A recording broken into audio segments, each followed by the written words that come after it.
Listen, wake up, O sleeper, the hour is far spent, and the veil between the seen and the unseen is trembling. A sign hidden for ages has just been revealed. The final sign before the trumpet sounds and the sky is split open. What does it mean? It means that the time to drift is over. The time to slumber is done. It is no longer someday, it is now. The last prophecy stands fulfilled before your very eyes. Will you stand with it or be swept away? Listen carefully, for this is not just another word, but a summons to shake the very dust off your soul. The first key is to recognize the sign, to open your eyes wide and see what many refuse to see. The final sign is not hidden in some faraway scroll, locked away for prophets alone. It is right here, written across the face of the earth, pulsing through every headline, every trembling heart, every restless soul. Look at the world, do you not see it? The nations rage, kingdoms crumble, voices rise against voices, brother turns on brother. Fires blaze on the land and in the hearts of men. Wars and rumors of wars echo like thunder rolling across the hills.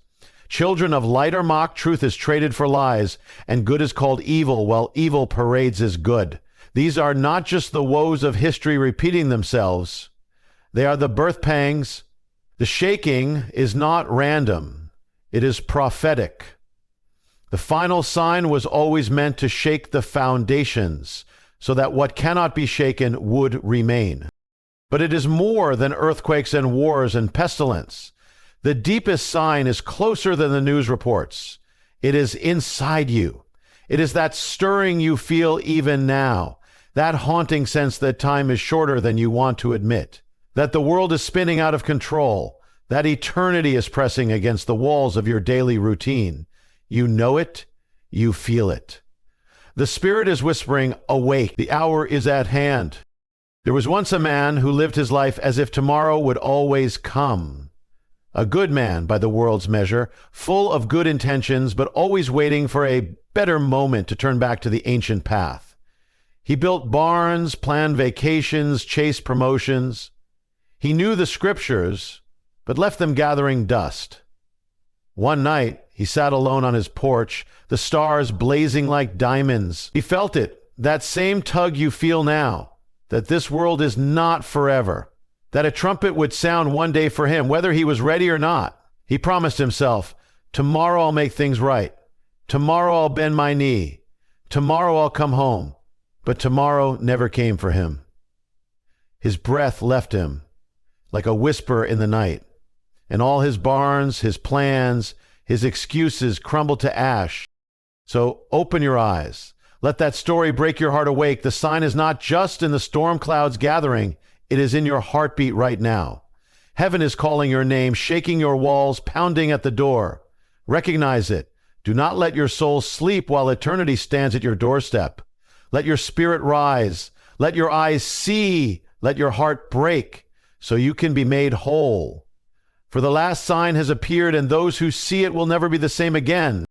If you have opened your eyes to the sign, if you've dared to see what the world refuses to see, then you must go further. Recognition means nothing if it doesn't lead to transformation. This is the hour to shake off lukewarm living, to cast off the chains of a half-hearted faith that pleases no one, neither heaven nor earth. The final sign is a divine trumpet, blasting through the numbness of your comfort and your compromise. It demands you choose. Will you stand blazing with holy fire, or drift into the shadows with those who only pretend to care? Too many live as if tomorrow is promised, drifting through days like sleepwalkers. They hold the truth in one hand and the world in the other, trying to balance them like a juggler who never wants to drop either. They say, I'll get serious one day. I'll clean up my life when the timing is better. Surely God understands my weaknesses. But the final sign shouts back, no more excuses. The shaking is not for tomorrow, it is for now. The king does not return for a bride covered in the filth of yesterday's compromises.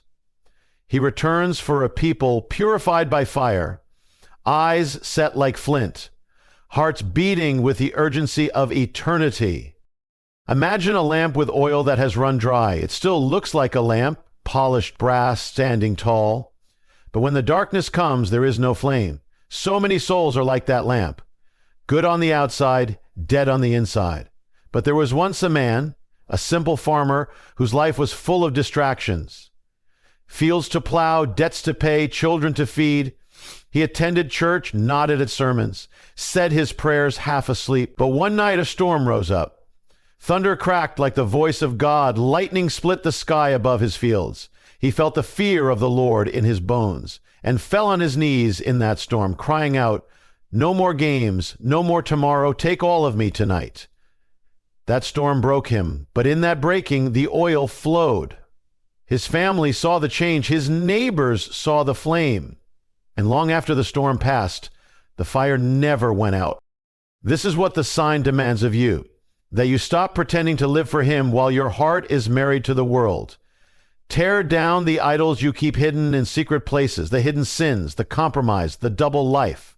Let your faith be real enough to cost you something, your comfort, your reputation, even your old ways. Let your heart be set ablaze until it makes the darkness tremble. For if the final sign has appeared, then the time for lukewarm faith is over. The king stands at the door.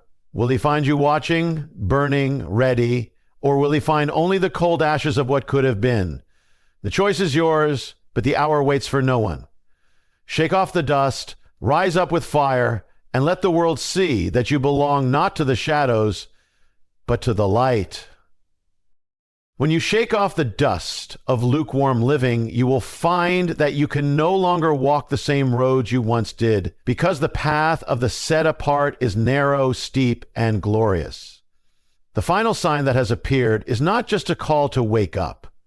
It is a call to be different, radically, wholly, and unmistakably different from the world that is racing toward its own destruction. You were never meant to blend in like a chameleon hiding among the shadows. You were meant to stand like a blazing torch on a hill. You were called to be set apart, marked by heaven in the midst of a world that laughs at holiness and mocks purity. To be set apart means you refuse to bow to the idols of this age, the idols that come disguised as convenience, popularity, and self-indulgence. It means your values are not bought by applause or sold by fear. It means you choose obedience even when no one is watching. It means you break the chains you once called normal, the habits, the secret sins, the poisoned friendships that drag you down. It means you stop feeding your soul with the world's garbage while hoping to shine with heaven's glory. If the final sign is here, then there is no more room for compromise.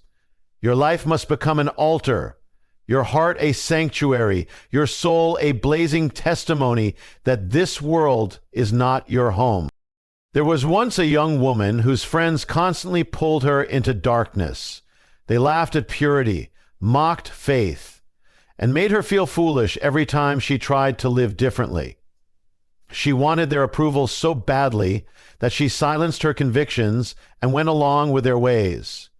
Parties that ended in regret, words she couldn't take back, choices that left her soul bruised. But one night, alone in her room, she fell to her knees and cried out, "God, I am sick of pretending. I want to be yours, fully yours." She knew what it would cost. She would lose friendships that felt like family, be misunderstood and mocked, and stand alone in places where she once fit in. But in that sacred breaking, something holy happened. She found her courage. She stopped answering the calls that dragged her into darkness. She turned off the music that poisoned her spirit. She traded the approval of the crowd for the smile of her Father. And though the road was lonelier, it was brighter. She didn't just survive, she became a light that drew others out of their own shadows. This is what the final sign demands, that you draw a line in the sand and say, "As for me and my house, we will serve the Lord." That you clear your life of compromise and live in such a way that the darkness cannot touch you. Holiness is not bondage, it is freedom. Purity is not old-fashioned, it is power. Consecration is not loss, it is gain beyond imagination. You were not called to be ordinary. You were not saved to blend in. You were redeemed to stand apart, to shine so brightly that when the world grows darker, they will look to you and see the evidence that the final sign is true and that the King is surely coming soon. So be set apart, be holy, be ready, and let your life speak louder than any sermon ever could. When you choose to live set apart, you will find that the flame burning in you was never meant to stay hidden. The final sign that has appeared is not just for your own awakening. It is a call to sound the alarm for others who are still trapped in the shadows. What good is it to be awake while those you love are still sleepwalking toward the edge of eternity? This hour demands that you rise up as a watchman on the wall, a voice that cries out in the wilderness, prepare the way of the Lord. If the last sign is real, and it is, then you cannot keep it to yourself. You must ignite urgency in the hearts of others. For the time is short, and the stakes are eternal. It is easy to stay quiet. It feels safer to keep your faith tucked away, to bow to the fear of rejection, to tell yourself, it's not my place to interfere. Maybe they'll figure it out on their own. But every day, souls slip away, never having heard the truth from your lips. Truth you carry like a torch in the dark. The final sign is heaven's reminder that silence is not compassion. Silence is surrender. You are not called to argue people into the kingdom, but to live in such a way, speak in such a way, love in such a way that hearts break open at the sound of your voice.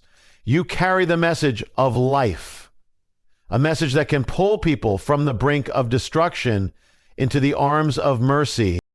There was once a young man whose father spent years drifting from God. The father knew the truth, but pushed it away with the distractions of money, success, and his own pride. The son, on fire for God, prayed day and night for his father, but feared confronting him. One day, the son dreamed of a massive storm, lightning crashing, waves swallowing the shore, and his father standing alone on the edge, smiling, unaware that the water would soon pull him under. He woke up trembling, knowing the dream was a sign. With tears in his eyes, he went to his father, voice shaking but heart firm.